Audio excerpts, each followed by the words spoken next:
되냐면은 비유법은 비유라는 것 자체가 뭐가 어떤 개념이 있어야 되냐면은 원관념과 보조관념이라는 개념이 꼭 있어야 돼. 원래 표현하고 싶었던 관념이 원관념이고 그것을 위해서 빌린 거, 차용이란 거 빌렸다는 거야. 빌린 개념이 보조관념이다. 그래서 이 두 가지 개념은 비유법의 필수 요소다라고 생각을 해야 돼. 자, 그러면 비유를 할 때의 원칙은 어떻게 되냐? 뭔가 생긴 모습이나 속성이나 이런 게 비슷하거나 아니면은 가깝게 있거나 인접성, 즉 그것이 가까운 어떤 아니 단어 카테고리에 묶인다거나 이래야 된다라는 것이다. 예를 들어서 뭐 밥이나 먹으러 가자. 약주나 한잔 하지요 라고 했을 때 실제로 약주를 먹거나 실제로 쌀밥을 먹지는 않아도 그렇게 표현하는 거, 이것도 비유법의 한 종류라고 볼 수가 있는 거야. 자, 그리고 비유는 종류가 지규법, 은유법, 의인법, 화류법, 그리고 대유법, 대유의 종류에 제유어, 한유, 자, 이렇게 나와 있고, 자, 한번 보면은 뒤에 좀 더 있어. 자, 먼저 지규는 직접 비유한다 하는 거야. 그래서 뭐뭐처럼 같이 듯이, 이거는 가장 좀 쉽게 찾을 수 있는 거야. 가장 초보적인 방식. 같이 생긴 꽃이요. 구름에 달 가듯이. 자, 이런 부분이 나왔을 때 지규법이야. 자, 은유법은 자, 원관념과 보조관념을 그대로 연결하는 거야. 그래서 의를 쓰거나 이꼬를 쓰거나 이런 거야. 봐봐. 파도 같은 군중이 지규라면 군중의 파도는 은유야. 자, 이거 뭐냐면 군중 이꼴 파도다. 자, 이게 작년에 숙제에서 나오는 문제가 있었는데 그 어둠의 시면이라고 그랬어. 자, 어둠의 시면. 그러면 이 어둠의 시면이라는 거는 어둠의 그런 깊은 게 있는 게 아니고 어둠 이꼴 시면이라는 의미로 은유를 쓴 거거든. 그러니까 의가 나왔을 때 의는 소유인 경우도 있지만 그것을 연결해주는 역할도 있다라는 거. 자, A와 B를 연결해주는 역할도 있어. 그래서 군중의 파도라고 했을 때 군중은 파도다. 이런 의미로 은유법이라고 볼 수 있다는 것이다. 소녀는 어쩌고, 낙엽은 무엇, 이렇게 무엇은 무엇. 자, 결국 은유법은 A는 B다. 이런 형태로 쓰이는 거 다 은유법이다. 이렇게 보면 된다. 자, 그 다음에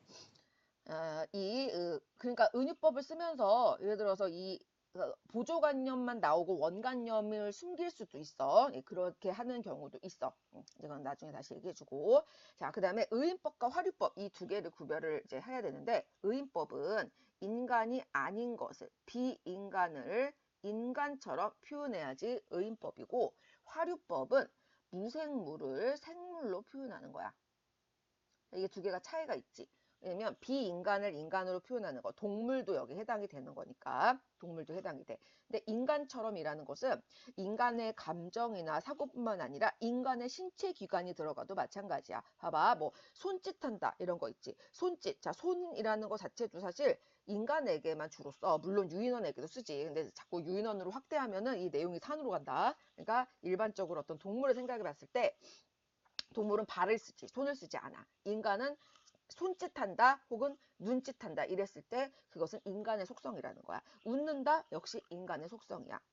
우리 집 개도 웃는데요 라고 맨날 주장하는 애들이 있는데 너 생각이고, 강아지가 웃을 수 있다? 이거는 뭐 당연히 뭐 과학적으로는 그럴 수 있지. 그러나 표현상에서는 인간의 속성을 거기다가 대입하는 거야. 꽃이 웃는다라고 했을 때 그렇게 봐야 돼. 그래서 비인간을 인간처럼 무생물을 생물처럼. 자, 그래서 예전에 우리 그 뭐 비라는 시가 있었는데 여기서 이 빗줄기가 이런 식으로 비가 흘러내리는 모습을 뭐라고 했냐면은 손가락 펴고라고 표현을 했어. 이런 것도 의인법인 거야. 갈갈이 손가락 펴고 빗줄기에 흘러내리는 모습을 손가락이라 표현했어. 인간의 신체 기관이잖아. 이런 경우에도 의인법이야. 그리고 예를 들어서 보리가 허리통이 부끄럽게 드러났다. 자, 일단 보리에 허리가 있다라는 것 자체도 그런 허리는 뭐 다른 동물에도 있지만 부끄럽게 드러났다라는 표현, 이런 표현 썼을 때 자, 인간처럼 표현을 했다. 의인법이다. 그리고 화류법은 단지 무생물을 생명처럼 표현하는 것이 화류법이거든. 그러니까 밤바람에 비명이 들린다. 자, 소리 지르는 거는 누구나 할 수 있는 거니까. 자, 그러면 예를 들어보자. 자, 내가 써주는 게 이게 의인법인지 화류법인지를 생각을 해봅시다. 자, 하늘에서 눈이 날개를 달고 내려온다. 자, 이 표현이 있고요. 그다음에 자, 먼저 하늘에서 눈이 날개를 달고 내려온다. 이랬을 때. 자, 이 날개를 달았다는 거는 이거는 생물의 속성인 거지. 날개를 달. 물론 뭐 무생물도 날개를 달 수는 있어. 근데 이제 하늘에서 눈이 날개를 달고, 자, 이게 표현하고자 하는 그런 속성 자체가 약간 생동감 있는 그런 모습이거든. 그래서 이럴 때는 화류법을 썼다라고 말을 할 수가 있는 거야. 화류법. 자, 그 다음에 어둠은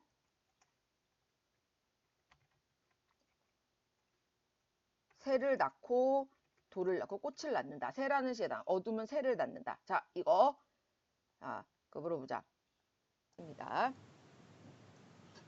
그러니까 비인간을 인간으로, 이것이 의인법이고, 즉 이것이 인간만의 속성인지 그거를 생각을 해봐야 됩니다. 자, 다음은 대유법입니다. 자, 이 대유법, 이것은 무엇을 통해서 대신 나타낸다.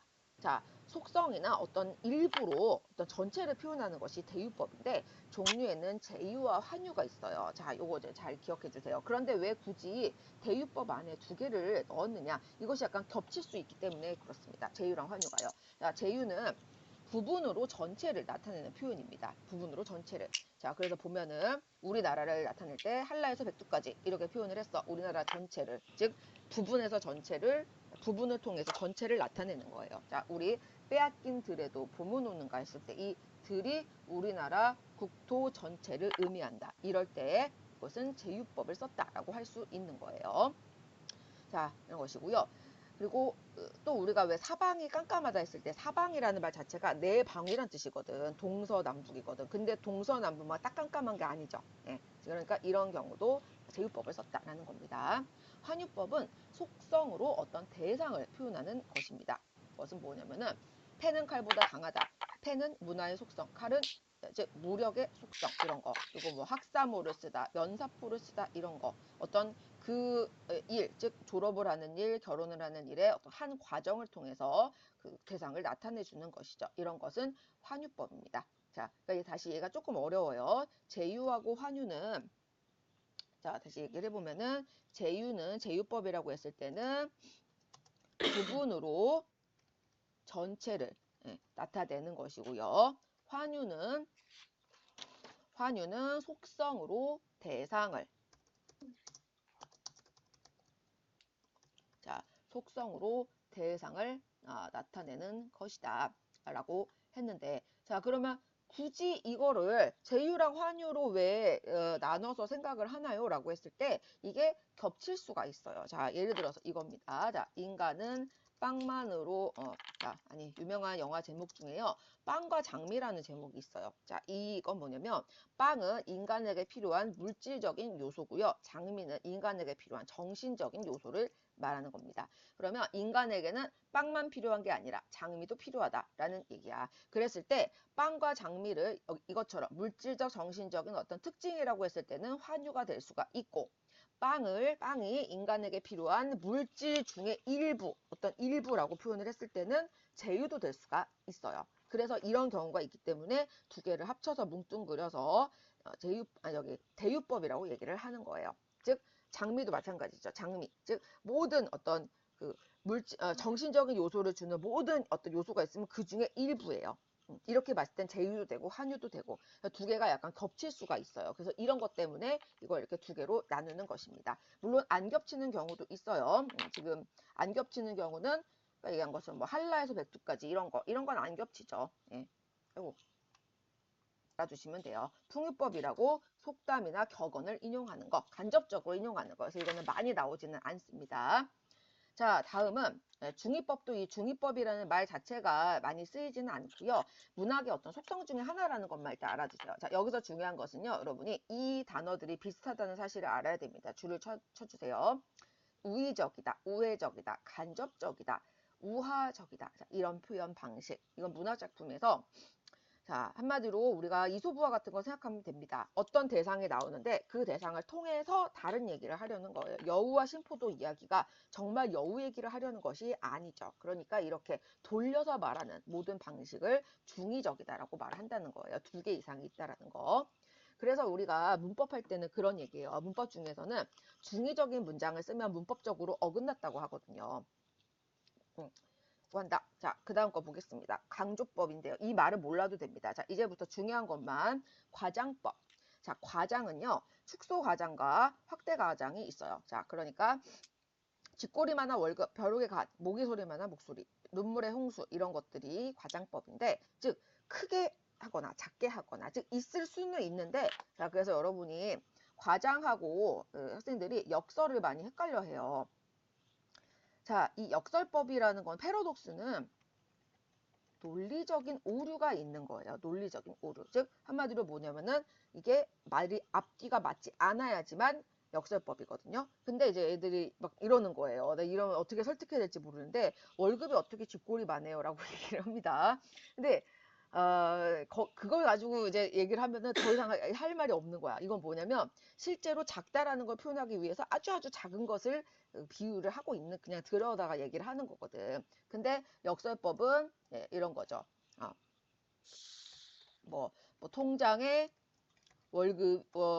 월급이 있는 줄 알았는데 없다. 네, 이거 뭐 직장인들이 맨날 하는 얘기입니다. 그래서 돈은 그저 월급은 그저 스치고 지나갈 뿐 뭐 이런 말 한단 말이지. 자, 이랬을 때 봐봐. 이 문장 봐봐. 통장에 월급이 있는 줄 알았는데 없다.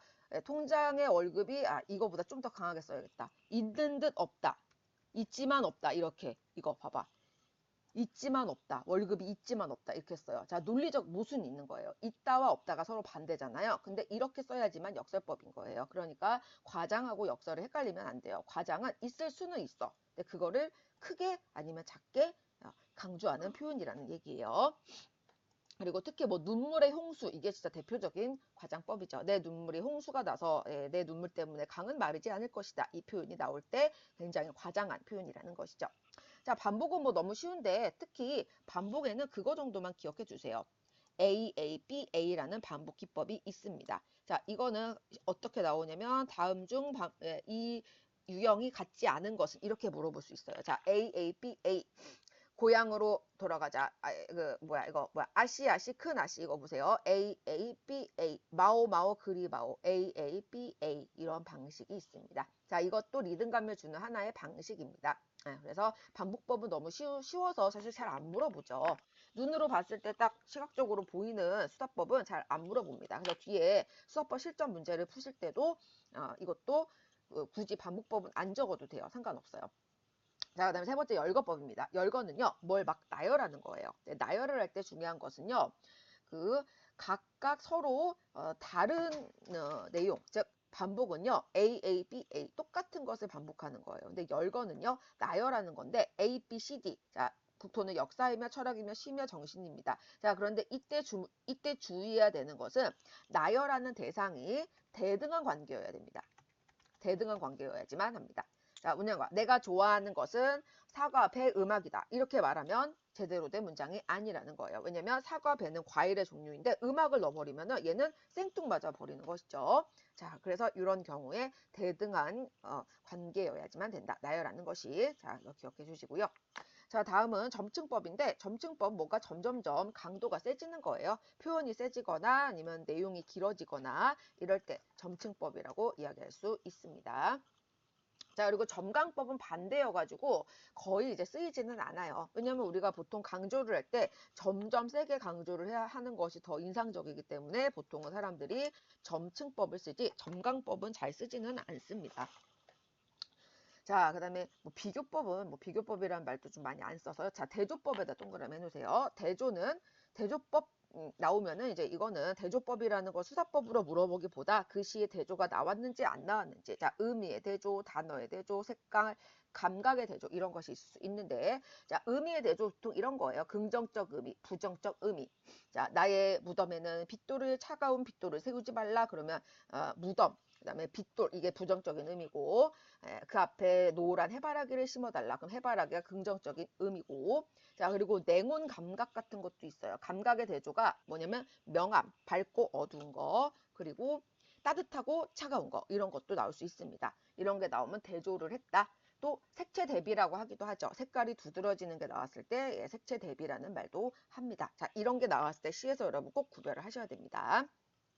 자, 다음은 억양법이라는 게 있는데 이거는 별 이렇게 많이 나오진 않아요. 즉 사람을 이렇게 내렸다가 칭찬하거나 아니면 칭찬했다나 깎거나 뭐 이런 건데요. 자, 얼굴은 예쁜데 애가 좀 속이 얕아. 뭐 이런 식으로 이렇게 반복하는 내려갔다 올라갔다 아니면 올라갔다 내려왔다 이런 것을 말합니다. 억양법은. 자, 많이 나오진 않아요. 네. 자, 근데 어떤 것이 덜 기분 나쁠까? 자, 생각해 보세요. 뒤에 것이 연결되는 거예요. 바나나는 길어. 길으면 기차, 기차는 빨라. 이거 있잖아. 이런 게 연쇄법이에요. 연쇄, 꼬리를 물다. 이 정도예요.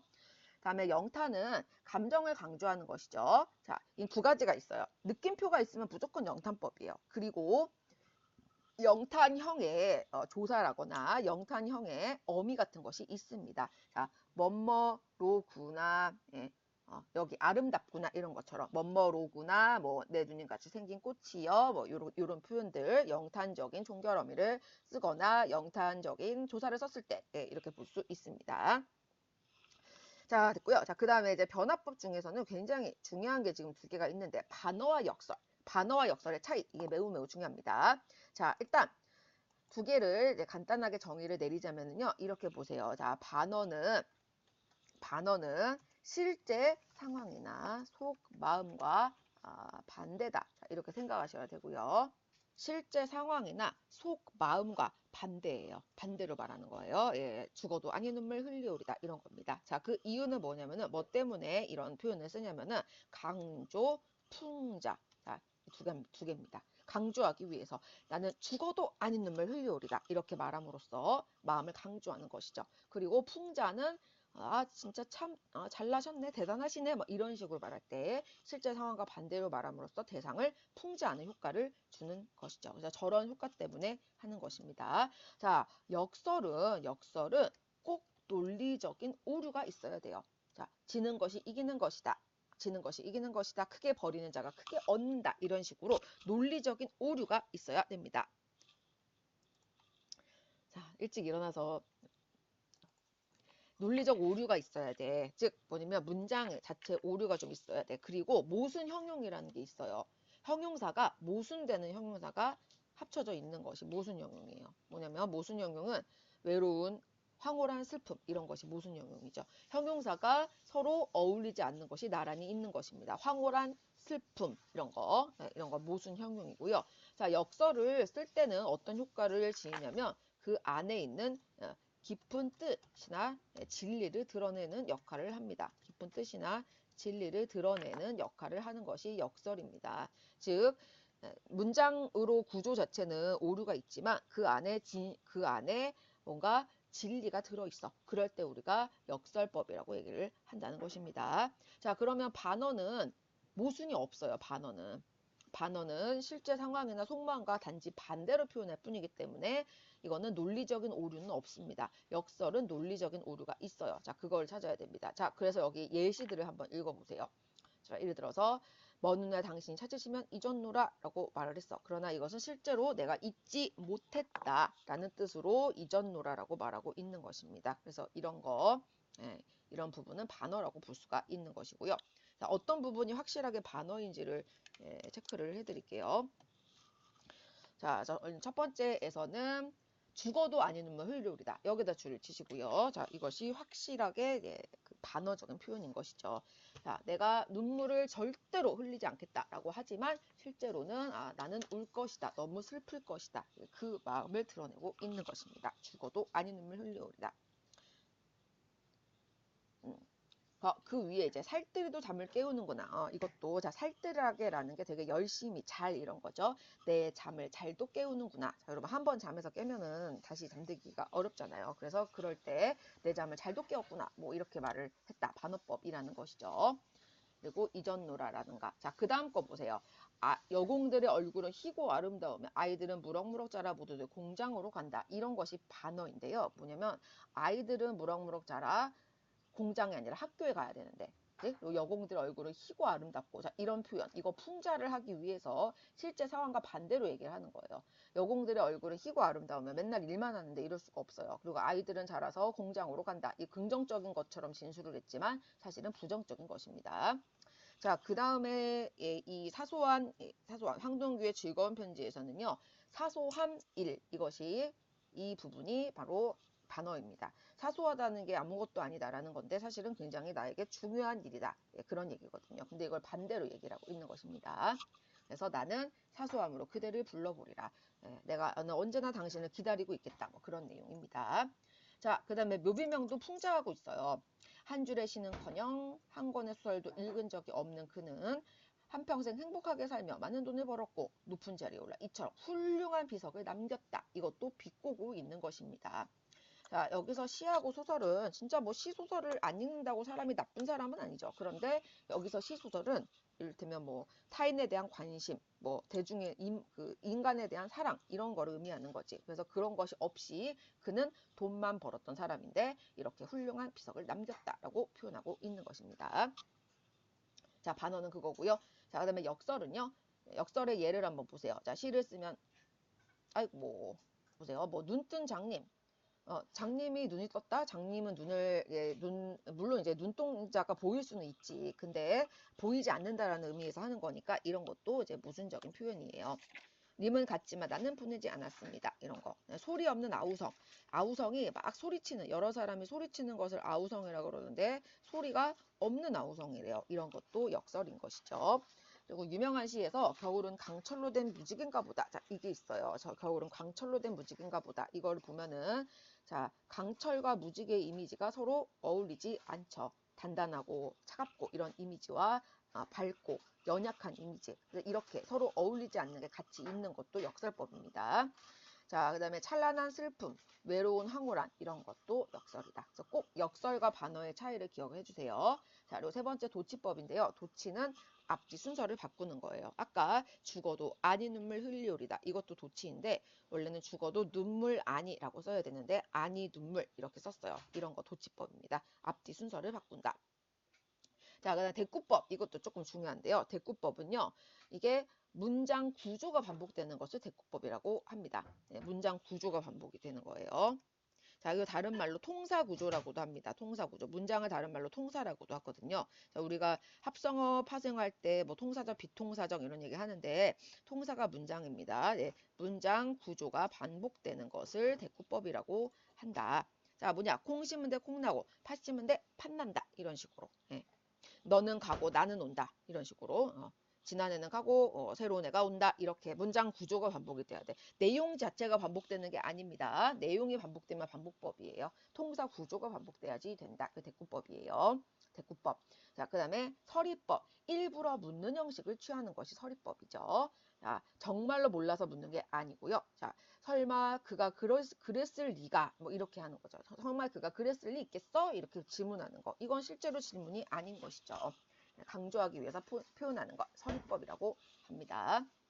자, 그리고 생략법은 그냥 점점점, 말줄임표 쓰는 거라서 그렇게 중요하지는 않고요. 그리고 문답법은요, 묻고 답하는 거. 그러니까 어디요, 물음이 어디요, 나는 여기인가 하노라. 둘의 관계는 무엇일까? 그것은 무엇이다. 이런 식으로 묻고 답하는 것이 구체적으로 나왔을 때 문답법이라고 얘기를 할 수가 있다. 대표적인 시에는 빼앗긴들에도 봄은 오는가? 라고 질문을 하고 마지막에 들을 빼앗겨 봄조차 빼앗기겠네? 라고 답을 합니다. 이런 거 문답법이라고 볼 수 있습니다. 자, 마지막으로 도노법입니다. 도노법은 누구의 이름을 부르는 거예요. 향단아, 그네를 빌어라. 누구누구야 이렇게 부르는 것을 도노법이라고 합니다. 자, 그래서 이제